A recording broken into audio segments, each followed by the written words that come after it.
Et Wall Street clôture en léger recul. Tous les indices américains sont dans le rouge. La bourse de New York marque une pause après un nouveau sommet historique hier grâce aux bonnes nouvelles économiques sur le front de l'immobilier, de la consommation. Et le recul des indices montre bien le retour de la nervosité sur les marchés.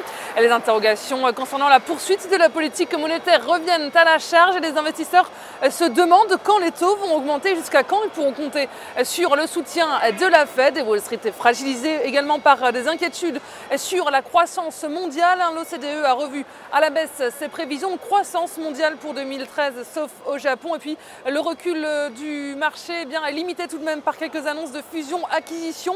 Le groupe américain d'alimentation Smithfield Foods a été racheté par un fonds d'investissement chinois pour 7 milliards de dollars. Et puis toujours du côté des valeurs, Monsanto, le géant de l'agrochimie, a relevé ses prévisions de bénéfices. Apple termine en légère hausse. Et du côté des matières premières, les prix du pétrole ont en revanche nettement reculé aujourd'hui, minés par des craintes persistantes sur la politique monétaire de la Fed et puis par des prévisions économiques moroses sur la croissance mondiale. Et du côté des devises, l'euro s'affiche en légère hausse face au dollar à 1,2935 $. La monnaie unique est soutenue par un bon indicateur allemand.